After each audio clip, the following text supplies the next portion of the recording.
വർഷങ്ങൾക്ക് മുൻപുള്ള വിജയ് തൃഷ ഗോസിപ്പുകൾക്ക് വീണ്ടും തുടക്കമിട്ടിരിക്കുകയാണ്. തൃഷ പോസ്റ്റ് ചെയ്ത ഒരു ചിത്രമാണ് ഈ ഗോസിപ്പുകൾക്കെല്ലാം കാരണം. ആരാധകരെല്ലാം ആകാംക്ഷയുടെ കൊടുമുടിയിലെത്തിച്ചിരിക്കുകയാണ് പ്രഭാസ്.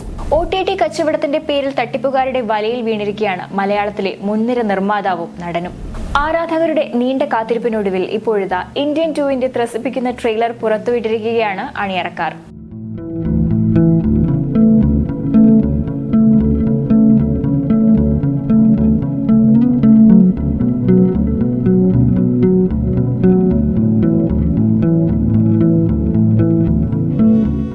സൂപ്പർ താരം വിജയ്ക്ക് ജൂൺ 22-ന് 50 വയസ്സ് തികഞ്ഞിരുന്നു. എന്നാൽ തമിഴ്നാടിനെ നടുക്കിയ മദ്യദുരന്തത്തെ തുടർന്ന് വലിയ ആഘോഷങ്ങളിൽ ഏർപ്പെടരുതെന്ന് അദ്ദേഹം ആരാധകരോട് ആവശ്യപ്പെട്ടിരുന്നു. തെന്നിന്ത്യൻ സിനിമാ ലോകത്തെ പല പ്രമുഖരും ദളപതിക്ക് ജന്മദിന ആശംസകൾ നേർന്നപ്പോൾ ജൂൺ 23-ന് ജന്മദിനത്തിന് ഒരു ദിവസത്തിന് ശേഷം വിജയ്ക്കൊപ്പം ലിഫ്റ്റിൽ നിൽക്കുന്ന ഫോട്ടോ സഹിതം വിജയ്ക്ക് ആശംസകൾ നേർന്നിരിക്കുകയാണ് നടി തൃഷ. എന്നാൽ പുതിയ ഗോസിപ്പുകൾക്കാണ് ഈ ചിത്രം വഴിവെച്ചത്. ചിത്രം വൈറലാകുന്നതിനോടൊപ്പം സോഷ്യൽ മീഡിയയിൽ പല പുതിയ കാര്യങ്ങളും ഉയർന്നു വന്നു. ട്വിറ്ററിലെ നിരവധി ആരാധകർ ഈ ഫോട്ടോ ഡീകോഡ് ചെയ്യാൻ ശ്രമിച്ചിരുന്നു. അതോടെയാണ് വിജയും തൃഷയും തമ്മിൽ അഫെയർ ആണ് എന്ന തരത്തിൽ വരെ ഗോസിപ്പ് പലയിടങ്ങളിലും ചർച്ച ചെയ്യപ്പെടാൻ തുടങ്ങിയത്. തൃഷ പോസ്റ്റ് ചെയ്ത ഈ ചിത്രം വിദേശത്ത് വെച്ച് ഒരുമിച്ചുള്ള യാത്രയിൽ എടുത്തതാണ് എന്ന തരത്തിൽ വാർത്തകൾ പ്രചരിക്കുന്നുണ്ട്. തൃഷയ്ക്കൊപ്പമുള്ള ചിത്രത്തിലും എയർപോർട്ടിൽ എത്തിയപ്പോഴും വിജയുടെ അതേ ജോഡി ഷൂസ് കണ്ടിരുന്നതായി ചില ആരാധകർ പഴയ ഫോട്ടോ വെച്ച് കണ്ടെത്തിയിരുന്നു. തൃഷയുടെ ആരാധകർ പോസ്റ്റ് ചെയ്ത മറ്റ് ചിത്രങ്ങളും ഇതിനു പിന്നാലെ ഡീകോഡ് ചെയ്യപ്പെട്ടു. അവ വിജയുടെ പുതിയ അപ്പാർട്ട്മെന്റിൽ നിന്ന് എടുത്തതാണ് എന്നാണ് ചിലർ കണ്ടെത്തിയത്. എന്തായാലും ഈ ഡീകോഡിങ്ങും ഗോസിപ്പുകളും വിജയ് ആരാധകർക്കിടയിൽ തന്നെ ചേരിതിരിവുണ്ടാക്കിയിട്ടുണ്ട്. വിജയും തൃഷയും ഒന്നിച്ച ആദ്യ ചിത്രം 2004-ലെ ഗില്ലിയാണ്. ചിത്രം ഒരു ബ്ലോക്ക് ബസ്റ്റർ ആയിരുന്നു. ഇതേ ചിത്രം അടുത്തിടെ റിലീസ് ചെയ്തപ്പോഴും ബ്ലോക്ക് ബസ്റ്റർ തന്നെയായിരുന്നു.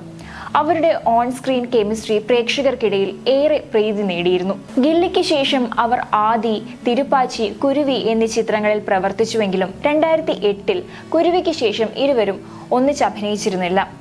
ഗില്ലി മുതൽ വിജയും തൃഷയും തമ്മിൽ ബന്ധമുണ്ടെന്നും കുരുവിക്ക് ശേഷം വിജയുടെ കുടുംബം ഇടപെട്ട് സമ്മർദ്ദം ചെലുത്തിയെന്നും അക്കാലത്ത് ഗോസിപ്പുകൾ ഉണ്ടായിരുന്നു. എന്നാൽ തങ്ങൾ സുഹൃത്തുക്കൾ മാത്രമാണെന്ന് ഇരു താരങ്ങളും അന്ന് വ്യക്തമാക്കിയിരുന്നു. 15 വർഷങ്ങൾക്ക് ശേഷം 2023-ൽ ലോകേഷ് കനകരാജ് സംവിധാനം ചെയ്യുന്ന ലിയോ എന്ന ചിത്രത്തിന് വേണ്ടിയാണ് ഇരുവരും വീണ്ടും ഒന്നിച്ചത്. ഇപ്പോൾ തൃഷയുടെ ഒരു ജന്മദിനാശംസയിലൂടെ വീണ്ടും ആ ഗോസിപ്പിന് തുടക്കമിട്ടിരിക്കുകയാണ്. എന്നാൽ ചില വിജയ ആരാധകർ ഇതൊരു പബ്ലിസിറ്റി സ്റ്റണ്ടായി തള്ളിക്കളയുന്നുമുണ്ട്. വെങ്കിട്ട് പ്രഭുവിനൊപ്പം വിജയുടെ അടുത്ത ചിത്രത്തിൽ അതിഥി വേഷത്തിൽ തൃഷ അഭിനയിക്കുന്നുണ്ട്. ഇത്തരം വിവാദങ്ങൾ the greatest of all time എന്ന ചിത്രത്തിന്റെ ഹൈപ്പ് വർദ്ധിപ്പിക്കും എന്നാണ് ചില ആരാധകർ കരുതുന്നത്. വിജയ് രാഷ്ട്രീയ പാർട്ടി ആരംഭിച്ച് തമിഴ്നാട് രാഷ്ട്രീയത്തിൽ സജീവമാകാൻ ആഗ്രഹിക്കുന്നു എന്നതിനാൽ ഈ അഭ്യൂഹം ഒരു പ്രശ്നമാകുമെന്ന് നിരവധി ആരാധകരും വിശ്വസിക്കുന്നുണ്ട്. സോഷ്യൽ മീഡിയയിൽ ആരാധകർ ചർച്ച തുടരുന്നുണ്ടെങ്കിലും തൃഷയോ വിജയോ അവരുടെ പ്രതിനിധികളോ ഈ അഭ്യൂഹങ്ങളെക്കുറിച്ച് പ്രതികരിച്ചിട്ടില്ല. എങ്കിലും വിജയുടെ ജന്മദിന പോസ്റ്റിൽ തൃഷ എഴുതിയതുപോലെ ശാന്തത ഒരു കൊടുങ്കാറ്റിലേക്ക്, കൊടുങ്കാറ്റ് ഒരു ശാന്തതയിലേക്കും എന്നതുപോലെ ഒരു കൊടുങ്കാറ്റ് കോളിവുഡിൽ ഈ പോസ്റ്റ് അഴിച്ചുവിട്ടിരിക്കുകയാണ്. ശരിക്കും അത് തന്നെയാണ് തൃഷ ഉദ്ദേശിച്ചത് എന്ന് പ്രേക്ഷകരും ചോദിക്കുന്നുണ്ട്. പ്രഭാസിന്റെ കൽക്കി 2898 AD സിനിമ ആരാധകർ ആകാംക്ഷയോടെ കാത്തിരിക്കുന്ന ഒന്നാണ്. അമിതാഭ് ബച്ചനും കമൽഹാസനും പുറമെ ചിത്രത്തിൽ ദീപിക പദുകോണും പ്രധാന വേഷത്തിലെത്തുന്നുണ്ട്.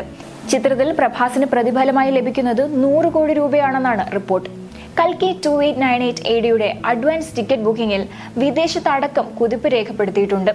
പ്രീമിയറിന് US-ൽ 1 ലക്ഷം ടിക്കറ്റുകൾ വിറ്റഴിച്ചുവെന്നാണ് റിപ്പോർട്ട്. അവിടെ പ്രീമിയർ ജൂൺ 26-നാണ്. ഇതിഹാസ കാവ്യമായ മഹാഭാരത കാലത്ത് തുടങ്ങുന്നതായിരിക്കും കൽക്കി 2898 ADയുടെ പ്രമേയമെന്ന് സംവിധായകൻ നാഗ് അശ്വിൻ വ്യക്തമാക്കിയിരുന്നു. ദേശീയതലത്തിൽ അംഗീകരിക്കപ്പെട്ട പ്രശസ്ത തെലുങ്ക് സംവിധായകൻ നാഗ് അശ്വിന്റേതാണ് പ്രഭാസ് നായകനായ ചിത്രം. ദീപിക പദുകോൺ നായികയാകുമ്പോൾ പ്രഭാസ് ചിത്രത്തിൽ മറ്റ് പ്രധാന വേഷങ്ങളിൽ ഉലക നായകൻ കമൽഹാസനൊപ്പം അമിതാഭ് ബച്ചനും എത്തുന്നുണ്ടെന്നതും ആവേശത്തിലാക്കുന്നുണ്ട്.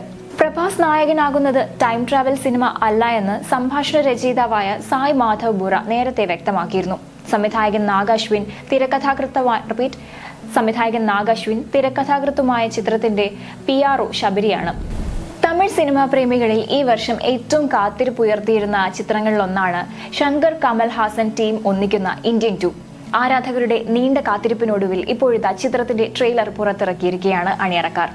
സേനാപതി എന്ന മുൻ സ്വാതന്ത്ര്യ സമര സേനാനിയായി കമൽഹാസൻ തിരിച്ചെത്തുന്ന ചിത്രത്തിൽ പുതിയ കാലത്തിന്റെ അഴിമതികൾക്കെതിരെ ജനപക്ഷത്തു നിന്ന് പോരാടുന്ന നായകനെ കാണാനാകും. കമൽഹാസൻ വേറിട്ട ഗെറ്റപ്പുകളിൽ എത്തുന്ന ചിത്രം ആക്ഷൻ രംഗങ്ങളാലും ശങ്കറിന്റെ ബിഗ് ക്യാൻവാസ് ദൃശ്യചാരുതയാലും സമ്പന്നമായിരിക്കുമെന്ന് ട്രെയിലർ അടിവരയിടുന്നുണ്ട്. 2 മിനിറ്റ് 37 സെക്കൻഡ് ദൈർഘ്യമുള്ള വലിയ ട്രെയിലറാണ് എത്തിയിരിക്കുന്നത്. നെടുമുടി വേണുവിനെ ഒരിക്കൽ കൂടി കാണാനാവുമെന്നത് മലയാളികളെ സംബന്ധിച്ച് സന്തോഷം പകരുന്ന കാര്യമാണ്. നെടുമുടിക്ക് വേണ്ടി മറ്റൊരാളാണ് ശബ്ദം പകർന്നിരിക്കുന്നത്. ട്രെയിലറിൽ ഏറെ പ്രാധാന്യത്തോടെ തന്നെ അദ്ദേഹത്തിന്റെ കഥാപാത്രം കടന്നു വരുന്നുണ്ട്. ഈ വർഷം ജൂണിൽ എത്തുമെന്ന് നേരത്തെ പ്രഖ്യാപിക്കപ്പെട്ടിരുന്ന ചിത്രമാണിത്. പിന്നീട് ജൂലൈയിലേക്ക് മാറ്റി. ചിത്രത്തിന് ഒരു 3-ാം ഭാഗം കൂടി ഉണ്ടാവുമെന്ന് കമൽഹാസൻ നേരത്തെ അറിയിച്ചിരുന്നു. 3-ാം ഭാഗത്തിന്റെ ചിത്രീകരണവും ഇതിനകം പൂർത്തിയാക്കിയിട്ടുണ്ട്. 2-ാം ഭാഗം പുറത്തിറങ്ങി 6 മാസത്തിന് ശേഷം 3-ാം ഭാഗം തിയേറ്ററിൽ എത്തുമെന്ന് ചെന്നൈ സൂപ്പർ കിങ്സും റോയൽ ചലഞ്ചേഴ്സ് ബാംഗ്ലൂരുവും തമ്മിൽ നടന്ന IPL മാച്ചിന്റെ സമയത്ത് നടന്ന പ്രമോഷൻ പരിപാടിയിൽ കമൽഹാസൻ പറഞ്ഞിരുന്നു. ആക്ഷന് പ്രാധാന്യമുള്ള ചിത്രത്തിൽ കമൽഹാസനൊപ്പം കാജൽ അഗർവാൾ, സിദ്ധാർത്ഥ്, ബോബി സിൻഹ, രാകുൽ പ്രീത് സിംഗ്, SJ സൂര്യ, പ്രിയ ഭവാനി ശങ്കർ, സമുദ്രകനി, ബ്രഹ്മാനന്ദം, നെടുമുടി വേണു, കാളിദാസ് ജയറാം തുടങ്ങിയവരാണ് അഭിനയിക്കുന്നത്. അനിരുദ്ധ് രവിചന്ദ്രാണ് സംഗീത സംവിധായകൻ. ബിഗ് ബജറ്റിൽ ഒരുക്കുന്ന ഇന്ത്യൻ 2 നിർമ്മിക്കുന്നത് സുഭാസ്കരൻ അലിരാജയുടെ ലൈക്ക പ്രൊഡക്ഷൻസും കമൽഹാസന്റെ രാജ് കമൽ ഫിലിംസും ഉദയനിധി സ്റ്റാലിന്റെ റെഡ് ജയൻ മൂവീസും ചേർന്നാണ്. സിനിമകളുടെ OTT കച്ചവടത്തിന്റെ പേരിൽ തട്ടിപ്പു നടത്തുന്ന സംഘത്തെക്കുറിച്ചുള്ള കൂടുതൽ വിവരങ്ങൾ പുറത്ത്. വ്യാജരേഖകൾ ഉൾപ്പെടെ കാണിച്ചാണ് സംഘം നിർമ്മാതാക്കളിൽ നിന്ന് പണം വാങ്ങുന്നത്. മലയാളത്തിലെ ഒരു മുൻനിര നിർമ്മാതാവും നടനും ഇവരുടെ വലയിൽ വീണതായാണ് വിവരം. കൊച്ചിയിലെ പഞ്ചനക്ഷത്ര ഹോട്ടൽ താവളമാക്കിയിട്ടാണ് നിരോധിക്കപ്പെട്ട സംഘടനയുടെ മുൻകാല നേതാവിന്റെ നേതൃത്വത്തിലുള്ള തട്ടിപ്പ് സംഘം പ്രവർത്തിക്കുന്നത്. ചിത്രം OTT പ്ലാറ്റ്ഫോമായ ജിയോ സിനിമയിൽ വിറ്റുതരാമെന്നും ഇതിന് മുംബൈയിലും ഡൽഹിയിലുമുള്ള ഇടനിലക്കാർക്ക് പണം നൽകണമെന്നുമാണ് ആദ്യം പറയുക. അടുത്ത ദിവസങ്ങളിൽ ഡൽഹിയിൽ നിന്നാണെന്ന് പറഞ്ഞ് വീഡിയോ കോൾ വിളിച്ച് ചില രേഖകൾ കാണിക്കും. OTT കച്ചവടക്കാർ തയ്യാറായിട്ടുണ്ടെന്നും ഇടനിലക്കാർക്ക് 15 ലക്ഷത്തോളം രൂപ നൽകണമെന്നും നിർമ്മാതാക്കളോട് പറയും. നിർമ്മാതാക്കളുടെ വലുപ്പമനുസരിച്ച് ആദ്യ ഗഡുവായി 2 ലക്ഷം രൂപ മുതലുള്ള തുകയാണ് വാങ്ങുക. കേന്ദ്ര സർക്കാരിൽ പ്രാതിനിധ്യമുള്ള ഒരു പാർട്ടിയുടെ നേതാവാണെന്നും അതിലെ ഉന്നതരുമായി ബന്ധമുണ്ടെന്നുമാണ് തട്ടിപ്പ് സംഘത്തിന് നേതൃത്വം നൽകുന്നയാൾ നിർമ്മാതാക്കളോട് പറഞ്ഞിട്ടുള്ളത്. തെളിവിനായി ഫോട്ടോകളും കാണിക്കും. ചിത്രം OTTയിൽ വിൽക്കുമ്പോൾ കിട്ടുന്ന തുകയുടെ 25% കമ്മീഷനായി അവകാശപ്പെടാറ്. 15% തനിക്കും ബാക്കി OTT പ്ലാറ്റ്ഫോമിലെ ഇടനിലക്കാർക്കുമെന്നതായിരിക്കും വിശദീകരണം. ആദ്യഘട്ടത്തിൽ നൽകുന്ന പണം ഇടനിലക്കാരുടെ കമ്മീഷനിൽ നിന്ന് കുറയ്ക്കാമെന്നും പറയും. പണം വാങ്ങിയ ശേഷവും തുടർ നടപടികൾ ഉണ്ടാകാഞ്ഞതോടെയാണ് നിർമ്മാതാക്കളിൽ ചിലർ പരാതിയുമായി പ്രൊഡ്യൂസേഴ്സ് അസോസിയേഷനെ സമീപിച്ചത്. തുടർന്ന് അസോസിയേഷൻ ജിയോ സിനിമയെ ബന്ധപ്പെടുകയും അവർക്ക് ഇടനിലക്കാരില്ലെന്ന് ഉറപ്പുവരുത്തുകയുമായിരുന്നു. ബോളിവുഡ് താരം അമിതാഭ് ബച്ചൻ മുംബൈയിലെ അന്ധേരിയിൽ ഓഷിവാരയിൽ വാണിജ്യ സമുച്ചയം സ്വന്തമാക്കി.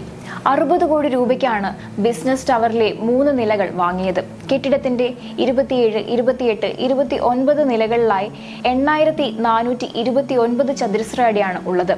സ്റ്റാമ്പ് ഡ്യൂട്ടി ഇനത്തിൽ 3.57 കോടി രൂപയാണ് ബച്ചൻ അടച്ചത്. 12,000 ചതുരശ്ര അടിയുള്ള 4 ഓഫീസുകൾ ബച്ചന് വേറെയുമുണ്ട്. അതിലെ ഒരു നില വാർണർ മ്യൂസിക് ഇന്ത്യക്ക് ദീർഘകാല കരാറിൽ വാടകയ്ക്ക് നൽകിയിരിക്കുകയാണ്. ബച്ചനെ കൂടാതെ കജോൾ, കാർത്തിക് ആര്യൻ, സാറ അലി ഖാൻ എന്നിവർക്കും അന്ധേരിയിൽ വാണിജ്യ സമുച്ചയങ്ങളുണ്ട്. ബീച്ച് ടൗണിൽ ആഡംബര വില്ല നിർമ്മിക്കുന്നതിനായി അടുത്തിടെ അലിബാഗിലെ ഹൗസ് ഓഫ് അഭിനന്ദൻ ലോധയിൽ നിന്ന് ഈയിടെ ഭൂമി സ്വന്തമാക്കിയിരുന്നു. അയോധ്യയിലെ ശ്രീരാമ ജന്മഭൂമി ക്ഷേത്രത്തിന് സമീപം വീട് നിർമ്മിക്കുന്നതിനായും കഴിഞ്ഞ ജനുവരിയിൽ സ്ഥലം വാങ്ങിയിരുന്നു. ബച്ചൻ കുടുംബത്തിന് മുംബൈയിൽ നിരവധി സ്വത്തുക്കളുണ്ട്.